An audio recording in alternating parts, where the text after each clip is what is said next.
¿Cómo están? Bienvenidos a Última Mirada. Tenemos una nota sobre el último escandalillo que ha pasado y que está dando mucho que hablar y que tiene que ver con la vicepresidenta de la Cámara de Diputados, que suspendió su vicepresidencia a raíz de la investigación que se va a incurrir sobre este caso y que trata de una serie de dineros que la fundación de su pareja recibió de parte del Ministerio de la Vivienda, pero quien asignaba los fondos era alguien que había trabajado para la diputada Catalina Pérez. Así es que tenemos una nota sobre eso para explicar por lo menos cómo está comenzando esta situación.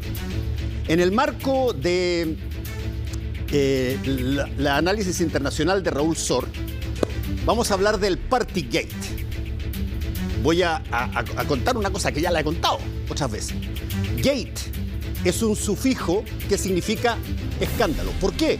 Porque deriva del Hotel Watergate en Washington, D.C., que tuvo ese tremendo escándalo de intrusión ilegal a las oficinas del Partido Demócrata en la época en que Richard Nixon, presidente de Estados Unidos, buscaba su reelección, y las personas que entraron ahí eran personas que trabajaban para el comité de reelección del presidente. Bueno, todo eso generó que cada vez que usted ve una palabra que termina en gate o gate, usted sabe que ese gate significa escándalo. Si se trata, por ejemplo, del Paco Gate o del Milico Gate o de Watergate o de cualquier gate, el Partygate de ahora de Boris Johnson en Gran Bretaña significa escándalo de la palabra que viene antes. Y Boris Johnson en Gran Bretaña recibió un combo muy fuerte hoy día, con una gran votación y una abstención enorme de su propia gente que no votó a favor, se abstuvo, y va a haber una investigación, y no solamente investigación, sino que probablemente sanciones por el haber incurrido en una serie de fiestas, ahí viene lo party, durante la época en que se le pedía a todo el país de Gran Bretaña, Inglaterra, que tenía que cuidarse y que tenía que cumplir con una serie de medidas tal cual como las mismas que tuvimos nosotros. Bueno, y él cumplió, hizo una serie de fiestas, pero sobre todo, cuando fue llamado a explicarlas, mintió, y es lo que acaba de decir el Parlamento. Aprobó que Boris Johnson había mentido en su cargo de primer ministro, y tenemos una nota con Raúl Sor sobre eso. Y en la entrevista principal vamos a conversar con Claudia Hayes. Claudia Hayes es vocera de un grupo que es la Secretaría de Participación Ciudadana, y que tiene una misión que es fundamental, porque mucha gente alega y dice, oye, bueno, las constituciones las hacen estos expertos, las hacen estas personas acá, las hacen... No necesariamente. Hay una participación ciudadana bastante importante que, entiendo, mañana es el último día para inscribirse, para generar, iniciativa popular de norma, y eso es muy importante porque hace que usted pueda participar de la Constitución. Gracias por estar con nosotros, Claudia. Muchas gracias por la invitación. Efectivamente, mañana miércoles vence el plazo para 2 de los 4 mecanismos de participación ciudadana que ha coordinado la Secretaría de Participación, que son las audiencias públicas y las iniciativas populares de norma. Es decir, solamente hasta mañana se puede pedir audiencia. Todas las personas que pidan audiencia van a ser recibidas en audiencia. Tenemos capacidad para escuchar a todo el mundo. Y también vence la inscripción de las iniciativas populares de norma, que eso sí tienen hasta el 7 de julio, que es cuando termina el mes de la participación, para juntar las firmas. O sea, nosotros vamos a tener todas las personas, o sea, hasta mañana se puede presentar una iniciativa popular de norma, pero todas las personas tenemos hasta el 7 de julio para apoyar hasta 10 iniciativas populares de norma que nos gusten. O sea, una vez que esté la oferta de iniciativas inscritas que vence mañana, vamos a poder decir, esta me interpreta, y apoyar 10 iniciativas. Claudia, ¿por qué no nos explicas un poquitito qué es una iniciativa popular de norma y qué forma tiene, qué formato tiene y qué tipo de cosas son las que normalmente la gente postula? La iniciativa popular de norma no es la forma más fácil de participar, hay otras más fáciles, pero sí es una forma muy incidente. Es una forma muy directa de incidencia ciudadana en el texto.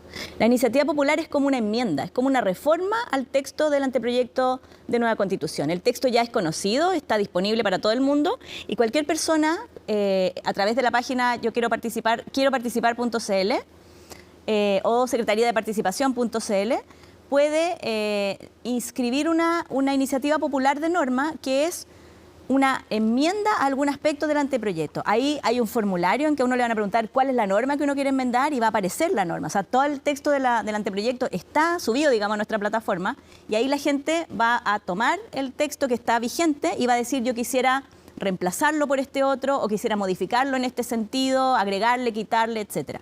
Y esa propuesta, si junta las 10.000 firmas, que se requieren 10.000 firmas para que pase al Consejo Constitucional, va a entrar directamente con el mismo estatus que entra una propuesta de enmienda de los consejeros. Es decir, el Consejo va a estar obligado a tomar esa propuesta de enmienda y a discutirla como si hubiera sido presentada por alguna consejera o consejero del Consejo Constitucional. Ahora, esto es interesante. ¿Tienen un marco de presentación que es lo que quiera la gente o están sujetos a esta sutiquería que les pusieron ahora, que son los bordes? ¿Los bordes? Sí. No, o sea, la propuesta de enmienda tiene que ser igual que una propuesta de enmienda en el Consejo. Es decir, tiene que cumplir con los criterios de admisibilidad que hay en el Consejo. Entonces, primero tiene que referirse al texto, no puede ser algo que no tenga ninguna referencia al texto del anteproyecto. Yo no puedo agregar, hoy día se está discutiendo, por ejemplo, agregar un capítulo sobre Fuerzas Armadas. Es complejo eso, agregar un capítulo completo a la Constitución no es una iniciativa popular de norma. Exacto. Pero sí tomar algo que por ejemplo, ya está... ¿qué ejemplo podría haber de una autonomía popular de norma? Iniciativa, perdón. Pucha, primero tengo que decir que yo soy la coordinadora de audiencias públicas, que es otro mecanismo. Así que no soy experta en iniciativas populares de norma. En general, las personas que saben cómo hacer una iniciativa suelen ser más bien abogados o abogadas, son personas más cercanas al ámbito jurídico. Y en realidad lo que se espera de la iniciativa popular de norma no es el trabajo que hace un jurista en que es como reemplácese el inciso segundo, no, sino que puede ser una declaración más general, es decir, no es necesario realmente tener una experticia legislativa para hacer la propuesta. ¿Puede postularse, por ejemplo, una medida? Pero, por ejemplo, uno podría tomar el artículo que está regulado sobre el tema de derechos sociales, lo que más ha generado interés. O sea, nosotros hemos visto ya en las iniciativas populares, en las audiencias públicas, por ejemplo, que es el mecanismo que yo conozco mejor, más de la mitad de las solicitadas de audiencia se refieren a los derechos sociales, económicos, culturales y ambientales. Entonces uno podría decir, en la forma en la que está regulado el derecho a la vivienda, por ejemplo, uno podría agregarle cosas o quitarle cosas. O uno podría, en cómo está la forma en que está regulado el derecho a la salud, uno podría decir, por ejemplo, en la línea del Estado, de la protección social universal de salud, uno podría plantear que el Estado estará obligado podría poner una norma más robusta, por ejemplo, de derecho social en temas de salud, que es la forma en la que está planteado hoy. Un derecho a la salud más robusto en que diga todas las personas, no sé, deberán contribuir a un sistema nacional de salud, una cosa que no está en el texto actual. Yo entiendo, Claudia, que esta iniciativa popular de norma se presenta, pero tiene que estar respaldada por una cantidad de firmas. 10.000 firmas. 10.000 firmas. Exacto. En el proceso anterior, hay que decir que hemos vivido un proceso de aprendizaje de la participación ciudadana desde los ELAs de Bachelet. Hay que recordar que el proceso de Bachelet tuvo una participación ciudadana bien intensa y bien distinta de lo que había sido el cambio constitucional previo. Por ejemplo, las reformas del Lago del año 2005 se hicieron totalmente a puerta cerrada, en lo que alguna gente llama una pieza llena de humo, ¿no? Es como la forma en la que se suele nombrar lo que en Chile llamamos la cocina, ¿verdad? Efectivamente, esa forma de hacer cambios constitucionales yo creo que mostró que no generaban adhesión ciudadana, no generaban compromiso con el resultado del texto, a pesar de que la reforma del Lago fue una reforma muy importante. Y yo creo que eso se demostró con el proceso de Bachelet, que ya incluyó los encuentros locales autoconvocados, los cabildos locales provinciales. Después, en el proceso que vivimos de la Convención Constitucional que terminó finalmente en el rechazo, también hubo varias instancias de participación distintas. A lo largo de casi 8 meses se recibieron más de 1.600 audiencias en la Convención Constitucional.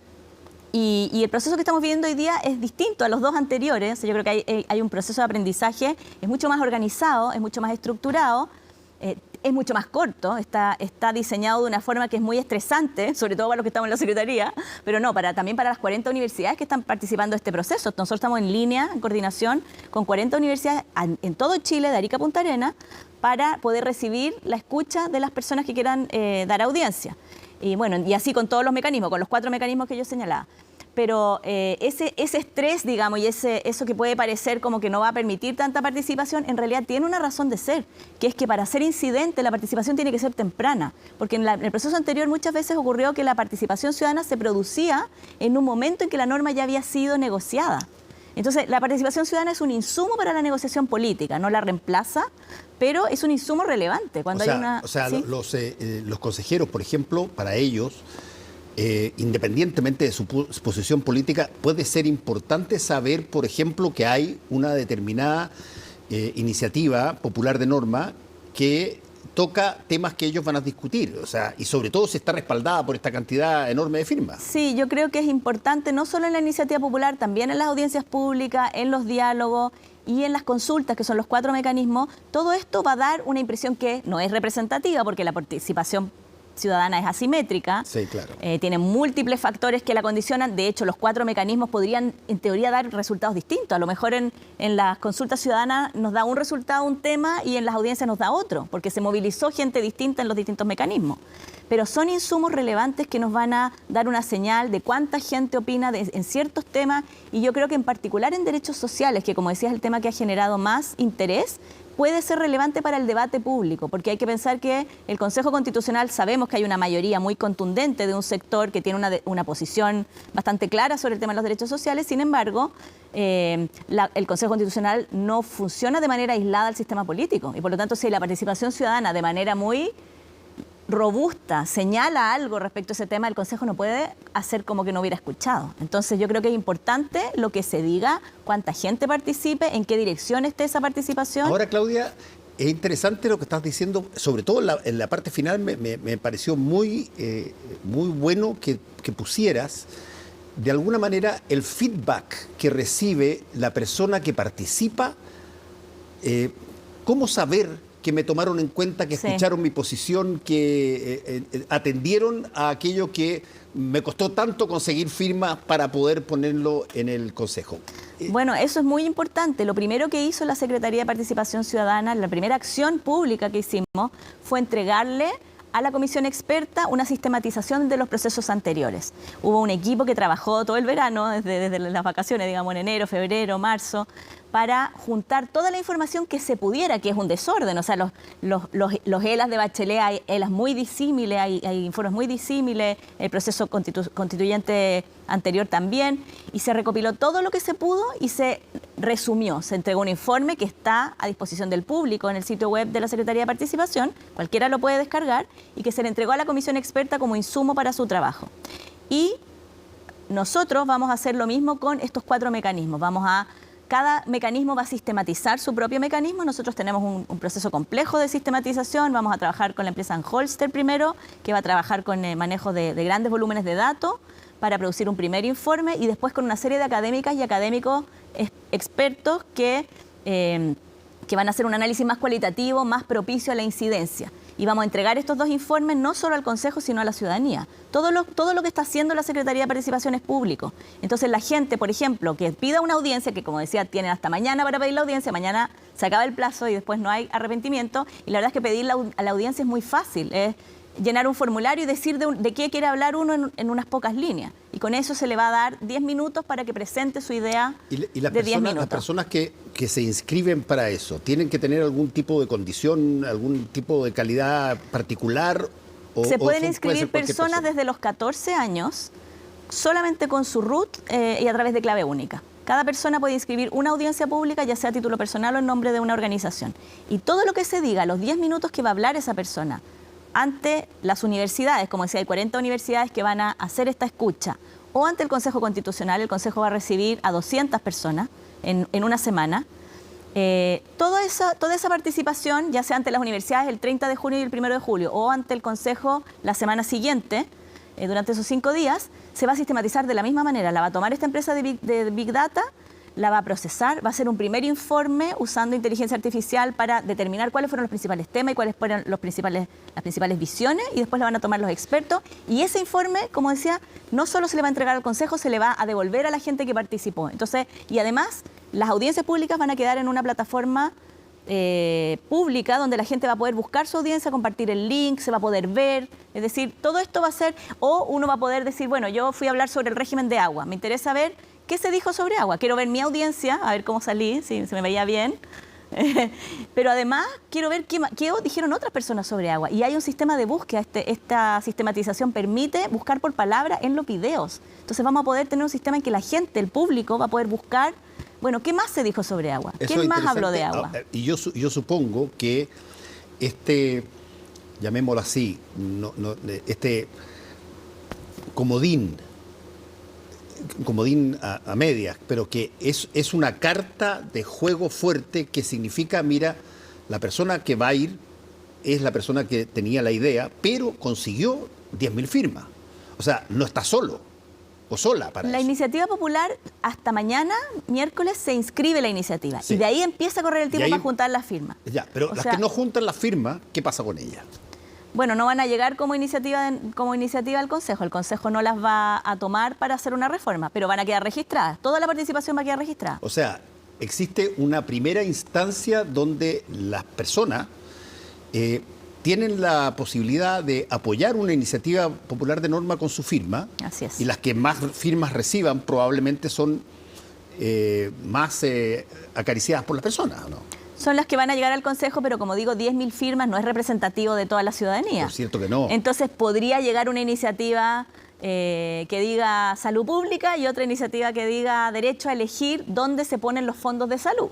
No quiero que toquen mis fondos de salud previsional privado, que son incompatibles entre sí, podrían llegar las dos. Sí. Y el Consejo va a tomar la decisión, y por cierto que el Consejo no va a decidir algo que vaya profundamente en contra de las convicciones del Consejo. O sea, la participación ciudadana no obliga al Consejo a hacer cosas que el Consejo no quiere hacer. Pero por otro lado, el Consejo no va a poder desoír una voz que sea contundente, que sea fidedigna y que llegue en forma oportuna. Ahora, Claudia, tú que has sistematizado todo esto, ¿quiénes son las personas que participan? ¿Qué tipo de personas? Alguien podría pensar mal y decir, no, los partidos mandan a su gente para que ellos vayan y hagan todas las cuestiones y al final son ellos mismos. Pero 10.000 no es tan poco como para juntar, menos los partidos que tienen 10.000 militantes no hay. Con sus cuotas al día no los están. Los partidos están con cierta dificultad organizativa, sí, digamos. Por lo tanto, ¿quiénes son pero los partidos pueden efectivamente mandar a su gente a juntar iniciativas. Pero ¿quiénes son normalmente y las empresas las también pueden mandar a su gente. Pueden, por supuesto. Y de hecho, en general, yo diría que las asimetrías de participación tienen más que ver con los recursos y la capacidad organizativa, porque particularmente en las iniciativas populares de norma, que son más complicadas de presentar que la audiencia. Cualquier persona un vecino puede pedir una audiencia y hablar a nombre de su junta de vecinos. Pero presentar una iniciativa popular de norma es tiene un poco más de barrera estructural. Claro, del lenguaje que hay que usar. O sea, no cualquier persona se sentiría con la confianza de hacerle una enmienda a la Constitución. Entonces ahí generalmente son abogados. ¿Y quiénes tienen abogados? Bueno, a lo mejor las asociaciones gremiales pueden contratar abogados. Entonces son intereses organizados, son grupos de interés y movimientos sociales más organizados. Por eso digo yo que hay que considerar que la participación ciudadana es asimétrica. Pero también esto está abierto a todo el mundo. Es la apertura, yo creo que es lo interesante. Ahora, en el proceso anterior, el que fue rechazado, también se hizo esta iniciativa popular de norma. ¿Cuántas de ellas, de alguna manera, llegaron a ser parte del boceto que... Bueno, Francisco Soto, que es uno de los expertos ahora y que ha estudiado mucho participación ciudadana, dice que varias llegaron. Así, ¿eh? Sí, no es... mucha gente no sabe, y claro, quizá no llegaron, no fue como tan directa el proceso de se aprueba la iniciativa popular de norma, pero hay muchos elementos de iniciativas populares que quedaron en el texto de la propuesta constitucional que se rechazó. Hay otros que no quedaron, hay otros que se despacharon en 2 segundos y ni las discutieron, y eso fue bastante rechazado. Y bueno, esto también nos habla, en el proceso anterior, las iniciativas que hicieron más ruido, yo diría, son aquellas que iban en contra de la mayoría en la Convención Constitucional. Era una convención que estaba a la izquierda del centro, digamos, una convención cargada hacia la izquierda, y las iniciativas que hicieron más ruido fueron justamente las de la derecha, que entraron a tratar de contrapesar un poco ese peso electoral de la izquierda con las iniciativas populares desde la derecha. Y podría ser que en este proceso ocurra lo contrario, podría ser que aquí, que el voto está más cargado a la derecha, las iniciativas que hagan más ruido sean las de la izquierda, que van a tratar de contrapesar y decir queremos ser escuchados por esa mayoría de derecha. Entonces yo creo que hay un cierto efecto de contrapeso de la participación ciudadana de las mayorías electorales. Se dice, Claudia, explícitamente después de que termina el proceso, ¿cuáles son exactamente las iniciativas populares de norma que fueron aceptadas y uno eventualmente las puede ver si es que pasan después a la Constitución? Se puede rastrear el contenido, seguramente no van a quedar en el mismo lenguaje, pero eso es lo que han hecho algunas personas que estudian participación ciudadana y que han tratado de medir la incidencia de la participación en el anteproyecto anterior. Y en este anteproyecto también yo creo que va a haber personas que son expertas en esto, digamos, que van a estar mirando cuánto incidió la participación ciudadana o cuáles elementos fueron recogidos. Ahora, tampoco hay que ser ingenuo, la gente que está ahí va a tratar de recoger aquello de la participación que sea más cercano a sus propias posiciones. Pero por eso es importante que la participación sea plural, que haya mucha participación y que estén todas las visiones expresadas. Pero básicamente te lo pregunto porque existe la posibilidad de que uno crea que porque mucha gente participó, esta próxima constitución es una constitución creada por el pueblo de Chile, digamos, cuando eventualmente, si uno preguntara de los expertos, ¿cuántas de las cosas que efectivamente hizo la gente en estas participaciones que se canalizaron de alguna manera? En una de esas no son tantas, o en una de esas sí, y si que hay lo suficiente o son algunas medidas bastante aceptadas, bueno, es un hito, digámoslo, en el paso constitucional, porque normalmente las constituciones chilenas no han sido abiertas para la participación de la ciudadanía. Yo creo que eso está por verse, pero creo que hay que valorar mucho, como tú dices, el hecho de que tengamos este espacio, que no lo hemos tenido en el pasado. O sea, ninguna constitución anterior en Chile se ha hecho con participación ciudadana. Y esto habla, yo creo, de un cambio que va más allá del tema constitucional. También en el tema constitucional en el mundo estamos viendo muchas más experiencias de participación. Hemos visto en muchos países experimentos nuevos, esto que se llaman innovaciones democráticas, formas de consulta, porque claramente la relación entre el órgano que toma la decisión política, que es un órgano representativo, y la ciudadanía que está fuera de ese órgano representativo, es una relación relevante para la legitimidad del texto. Última pregunta, ¿cómo las personas que nos están viendo y que se interesan en esto pueden acceder a ser parte de esta iniciativa? Tienen que simplemente, ojalá hoy día, ahora mismo, ayer estuve en la Universidad de Chile en una conferencia hablando de esto, y mientras yo hablaba, uno de los decanos entró en su teléfono a quieroparticipar.cl, inscribió su audiencia pública mientras yo hablaba, y cuando terminó la charla me dijo: mira, Claudia, mientras tú estabas terminando, yo inscribí mi audiencia. Así que es muy fácil, quieroparticipar.cl, ahí pueden inscribir su audiencia pública hasta mañana, y después nosotros los vamos a contactar y les vamos a decir dónde les toca presentar, y ese registro, ese relato va a quedar para la posteridad, va a quedar como un testimonio de la opinión ciudadana sobre el anteproyecto. Estamos mostrando la página donde se inscribe uno para postular las ideas que puedan permitir ayudar en la confección de una nueva constitución. Me parece muy interesante el fenómeno y vamos a ver si es que harta gente participa, como fue lo que ocurrió en la primera, a pesar de que no tuvo un buen destino, digamos. Sí. Claudia, muchas gracias por haber estado con nosotros de nuevo. Muchas gracias por la invitación. A ver, un escándalo, podemos llamarlo así, y toca a la vicepresidenta de la Cámara de Diputados, que ella voluntariamente suspendió su participación en ese escaño, porque una fundación que está ligada a la pareja de la diputada Catalina Pérez, bueno, recibió una serie de fondos del Ministerio de la Vivienda, y quien asignaba esos fondos en el Ministerio de la Vivienda había sido antes una persona que trabajó con la diputada Pérez, y eso aparece o se ve en primera instancia como una suerte de conflicto de interés, y se está haciendo una investigación para saber si que hubo algo irregular o no en todo esa asignación de recursos a la fundación de la pareja de la diputada Catalina Pérez. Tenemos una nota que lo explica. Muy buenos días a todos y a todas. Muchas gracias por venir tan temprano al punto que queríamos comunicar.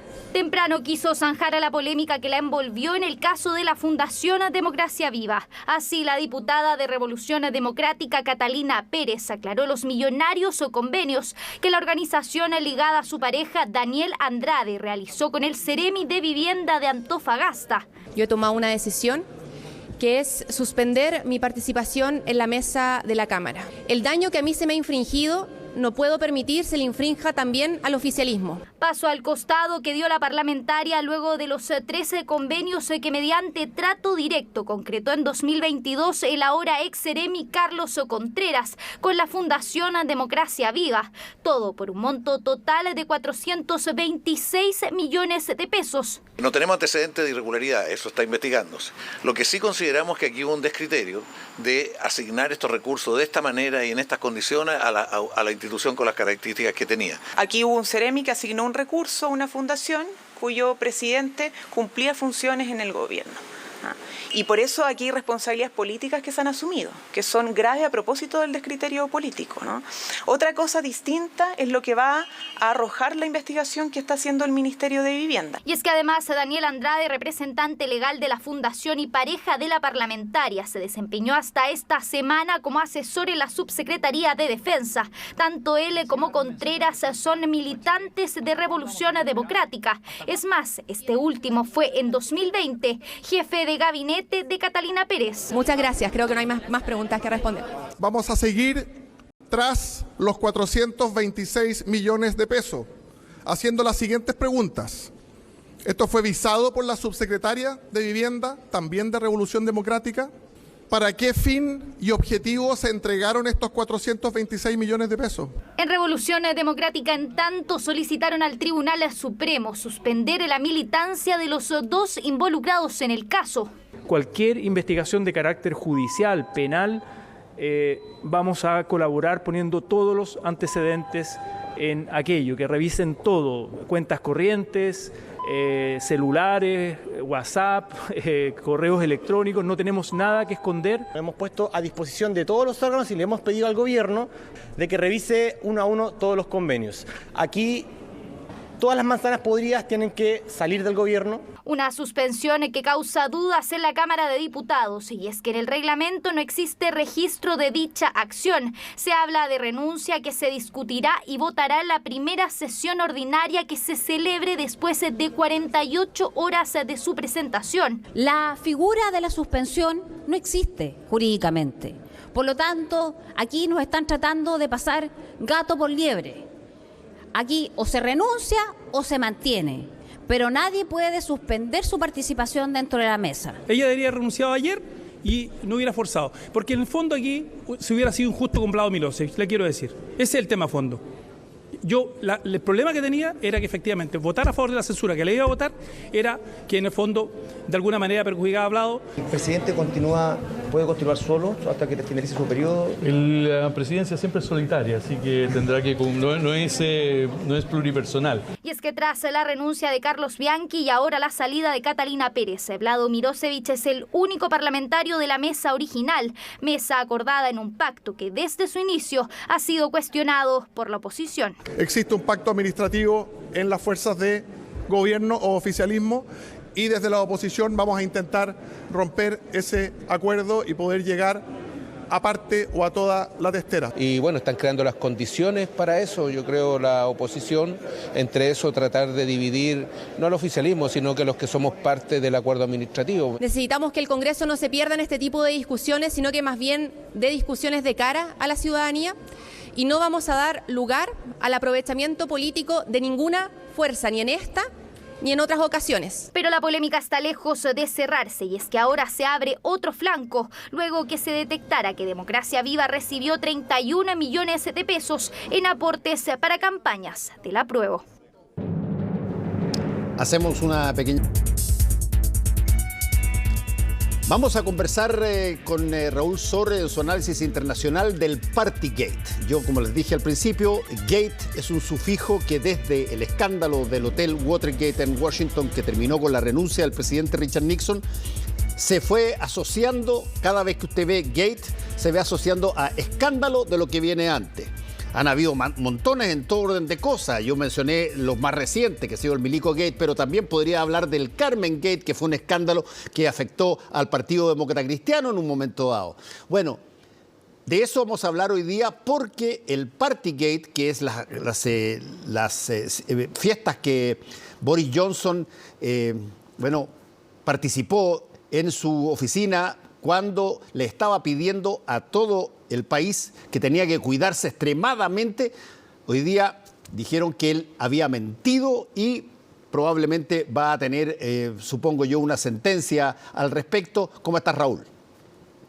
Hola, Fernando. Sí, en la cultura parlamentaria británica no hay algo más grave que mentir.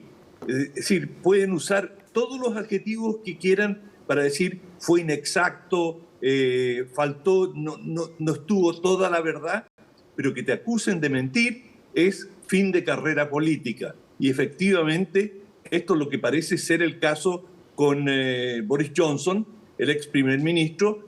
Yo no me atrevo a decir que es el fin de su carrera, porque ha demostrado tener más vidas que un gato y cuando ya se lo ha dado por muerto, ha resucitado. Por lo tanto, me abstendré de hacer de vaticinar si puede o no volver a la política. Él, en el momento de ser notificado del resultado, y ahí lo vemos justamente sentándose frente al comité que investigó su comportamiento durante la pandemia, y de lo que se le acusa es de haber participado en decenas de fiestas y eventos en 10 Downing Street, es decir, en su sede, en su residencia oficial, con ministros, con distintos políticos, en circunstancias que el pueblo británico en su conjunto estaba absolutamente confinado. Varios ministros en Escocia, en Inglaterra, tuvieron que renunciar porque tuvieron desplazamiento. Fue un asesor directo de Johnson, tuvo que renunciar porque fue a ver a su madre a un lugar en el que le estaba prohibido, digamos, tenía restricción de viaje. Y así, bueno, está lleno de historia de gente que no pudo asistir al sepelio de sus padres y que tuvieron que mantenerse, no poder ir a padres ancianos, no pudieron asistirlo. En fin, restricciones brutales que se vivieron no solamente en Inglaterra, en muchos lugares del mundo, si la ley imponía esas restricciones tan duras, tan dolorosas para el pueblo, ¿cómo es posible que el primer ministro tuviera fiestas, y eran eso, fiestas, y hay filmaciones en que está brindando, y él decía, no, pero yo pensé que era una reunión de trabajo? Es decir, era absolutamente falaz. Bueno, a tal punto llegó el debate que el Parlamento tomó la medida inusual en Inglaterra de formar una comisión investigadora. Primero investigó la policía, y la policía corroboró las acusaciones y, claro, la policía, digamos, no puede tomar medidas políticas, simplemente le puso una multa. Nunca un primer ministro había tenido una multa por quebrantar leyes. Bueno, Johnson se ganó ese premio, esa distinción, y después el propio Parlamento formó esta comisión de las imágenes que veíamos allí y llegó a una conclusión devastadora en su contra. Fíjate que la votación fue 354 votos aprobando la sanción que proponía la comisión parlamentaria, que era mayoritaria, sus miembros eran mayoritariamente miembros del partido de Boris Johnson, del Partido Conservador, contra 7 votos, 354 contra 7. Es decir, ni siquiera los aliados estrechos de Boris Johnson, que los tiene en el Parlamento, quisieron rechazar esta investigación. Bueno, Boris Johnson, que es muy astuto, muy cazurro, sabía cómo venía la mano y naturalmente renunció antes que le aplicaran la sanción. Porque la sanción que proponía el comité era suspenderlo por 9 días del Parlamento. Imagínate si alguien que ha sido primer ministro y que es uno de los hombres más populares de su partido, el conservador, suspendido, bueno, era un asunto muy grave. Y para evitar esa situación, decidió renunciar anticipadamente. Oye, yo entiendo que hubo varios parlamentarios del Partido Conservador que se abstuvieron también. Hay una votación, ¿cuánto fue la abstención de gente que prefirió no apoyar a Johnson, pero tampoco acusarlo, digamos, o condenarlo? Sí, hubo un alto nivel de abstención, por supuesto, pero no tengo conmigo la cifra en este momento, pero yo te diría que la importancia, es decir, el trasfondo, porque estoy hablando de esto, es que esto puede marcar el fin de una etapa en la política británica. ¿Y qué representa esa etapa? ¿Y qué simbolizó Boris Johnson? Boris Johnson fue el líder de este movimiento tan importante y cuyas consecuencias se viven hoy día, el Brexit. Es decir, sacar a Gran Bretaña de la Unión Europea. Y esta ruptura, bueno, ha tenido consecuencias enormes y él fue el adalid del Brexit. Y durante la campaña se le acusó repetidamente de mentir, de entregar información inexacta, es decir, sobre la cantidad que pagaba Gran Bretaña a la Unión Europea, cuánto recibía de ella. Después se probó que mucho de su propaganda era falsa y que él sabía que lo que estaban planteando no era correcto, pero el resultado neto fue que los británicos votaron sustantivamente, no por una gran mayoría, pero votaron por el Brexit. Bueno, y ahora se están viviendo las consecuencias del Brexit, que son bastante duras para Gran Bretaña, y muchas de las promesas que encabezó Boris Johnson no se han cumplido, y lejos de eso, Gran Bretaña ha reculado. Por ejemplo, él dijo, nos vamos a zafar de todas estas ataduras internacionales que nos imponen los europeos y vamos a llevar adelante una política exterior independiente. Vamos a hacer negocios con todo el mundo. E insinuó que tenía prácticamente en el bolsillo un acuerdo de libre comercio con Estados Unidos. ¡Wow! Que iba a tener un muy buen acuerdo con India. Y así sucesivamente Gran Bretaña iba a recuperar su sitial, que según él se había visto reducido por, digamos, tener que sujetarse a las normas de la Unión Europea. Perdón. Y nada de esto ocurrió. Estados Unidos no tiene ningún interés en firmar un acuerdo de libre comercio con Gran Bretaña, lo ha declarado varias veces, y ciertamente India, que está en una política bastante proteccionista, tampoco, de manera que muchas de las promesas que se hicieron no se cumplieron, y a la inversa, Gran Bretaña está enfrentando una serie de dificultades para exportar a la Unión Europea. Hemos visto las imágenes de los puertos atochados, porque tienen que hacer una serie de trámites que antes no tenían que realizar. En fin, para muchos en Gran Bretaña el Brexit no fue el sueño dorado, y hoy día las encuestas nos señalan que hay una mayoría, no tan grande, pero hay una mayoría que si tuviera otra posibilidad de expresarse o de votar, votarían contra el Brexit. O por reincorporarse a la Unión Europea. Sí, oye Raúl, pero si mal no recuerdo, también ahí hay toda una situación que asocia a esta empresa Cambridge Analytica a la hora de la votación para el Brexit. Fue, entiendo yo, una de las primeras manifestaciones donde aparece este grupo Cambridge Analytica, que tenía la capacidad de generar una suerte de intromisión en la forma de votación, y que después se vio también en otros lugares. Y creo que, si mal no recuerdo, el primer test fuerte de Cambridge Analytica fue justamente la votación del Brexit. Exacto, y bueno, hay películas muy buenas al respecto, se han hecho investigaciones muy interesantes, y efectivamente Cambridge Analytica hizo una serie de investigaciones y detectó con mucha habilidad el descontento que existía en un gran sector, en una buena parte de Gran Bretaña, por lo que percibían como una cierta decadencia y sobre todo se sentían marginados. Y en este sentido yo te diría que es muy similar al proceso de Estados Unidos con Trump. Es decir, la rabia, como se la ha llamado en Estados Unidos, de los hombres blancos de mediana edad.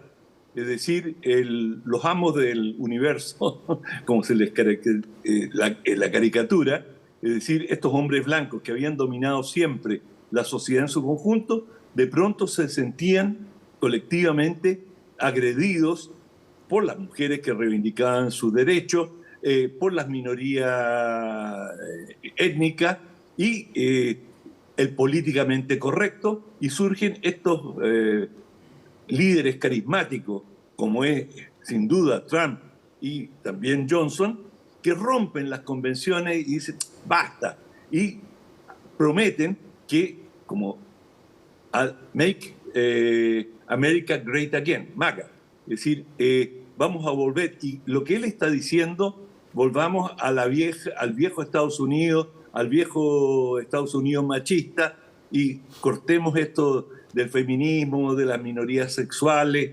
y cosa que cuando llegó al gobierno Trump lo ha aplicado. Y por cierto, el tema de la migración fue igualmente importante en Gran Bretaña como en Estados Unidos. Trump con el muro, el famoso muro en la frontera con México, y en Gran Bretaña toda esta política de deportaciones y de, digamos, impedir que los botes arriben a Gran Bretaña, y ahora últimamente mandarlos a Ruanda o al lugar más distante posible. Es decir, explotaron muy bien el sentimiento antimigratorio, tanto en Estados Unidos como en Gran Bretaña. Y eso, hay vasos comunicantes, y es el mismo tipo de derecha antiestatista, de una derecha que, digamos, ultranacionalista, que lo que importa es el bien de nuestro país y el resto es absolutamente secundario. Y bueno, eso es, Trump lo expresa quizás con mucho más claridad que Johnson cuando repite hasta el cansancio, America first, América primero, América primero. Es decir, el resto, después de América, el diluvio. Eso es lo que dice Trump. Y Johnson no estaba tan lejos de eso. Y bueno, la experiencia de los británicos ha sido bastante desastrosa, incluso de cara a sus aliados, porque Estados Unidos nunca estuvo de acuerdo, me refiero a su aliado más estrecho. Un poco la posición de Gran Bretaña es decir, vamos a salir de la Unión Europea y nos vamos al otro lado del Atlántico con este gran aliado histórico nuestro, con el cual tenemos una relación especial, que es Estados Unidos. Y cuando salen de la Unión Europea, Estados Unidos dice, no, pero a mí se lo dijo antes incluso, a nosotros nos interesa mucho más Gran Bretaña influyendo dentro de la Unión Europea que Gran Bretaña fuera pegada a nosotros. Porque es evidente que Estados Unidos tiene todas las palancas para manejar a Gran Bretaña, todo. Por lo tanto, no tiene por qué hacerle concesiones. Y estamos hablando del mundo real, del mundo político, en que las relaciones son relaciones de poder, no son relaciones románticas, de amistad. Mira, me cae bien, yo leía Shakespeare, por lo tanto te voy a hacer concesiones. El mundo no funciona así. Bueno, interesante lo que está ocurriendo. Ahora vamos a ver cuál es la resolución en términos de sanciones, si es que le aplican a Boris Johnson. Cosas que no se ven muy... No, ya... No, él se va, él tiene que, ya está fuera del Parlamento porque renunció a su sillón parlamentario, por lo tanto van a tener que llamar a una elección complementaria. Pero entiendo que él tiene todavía mecanismos para poder tratar de volver, ¿o no? Bueno, digamos, el Partido Conservador, el sistema partidario en Gran Bretaña es como acá. Te tiene que seleccionar un partido, tú vas por un partido, muy difícil. No, bueno, puedes ir como independiente también allá, pero tus chances de ser electo como independiente son muy, pero muy remotas, a menos que seas un fenómeno. Y en la circunscripción de donde proviene Johnson, probablemente no sería electo, nadie puede decirlo a ciencia cierta, pero él cuando se despidió dijo, voy a volver, lo dijo en términos genéricos, pero lo más probable es que tenga que hacer un alto largo para que decante este escándalo, porque ciertamente hay mucha rabia entre muchos británicos que, digamos, es gente que acata la ley y que el primer ministro, que fue el responsable de muchas de estas leyes, se mofara abiertamente de eso. Bueno, vamos a ver cómo sigue este proceso y además Boris Johnson siempre es un personaje que genera un atractivo, ya sea por su desparpajo o por ser atípico, pero un poco como Trump, que también genera atracción porque es una persona que no responde al típico común del gobernante de países del primer mundo. Así que vamos a ver qué es lo que pasa. Listo, gracias por el informe, Raúl. Bueno, chao. Que te vaya bien. Hasta el jueves. Hasta sí, pues. Chao. Hacemos una pausa y volvemos. Y recibiendo notificaciones diariamente en tu móvil. Ojo con el lanzamiento de la Comisión Presidencial para la Paz y el Entendimiento que encabezará el presidente Gabriel Boric. La iniciativa busca abordar la restitución de tierras en la macrozona sur y encontrar una solución al conflicto que afecta a la región. Ojo con también la alerta temprana preventiva de Cernapred, que es un servicio de prevención de desastres, por el sistema frontal que se acerca a la región metropolitana. La Dirección Meteorológica de Chile pronosticó que las precipitaciones comenzarán la madrugada de este jueves y se podrían extender hasta el sábado. Se espera que caigan 10 milímetros de agua aquí, en la región metropolitana. Ojo con la conferencia para la reconstrucción de Ucrania que se va a realizar en Londres. El encuentro fijado para este miércoles abordará las consecuencias que ha tenido la guerra en Kiev y se espera que el Reino Unido presente un paquete histórico de apoyo financiero para Ucrania. Nos vamos, tengan ustedes un muy buen día y goce el feriado de mañana y nos vemos el jueves.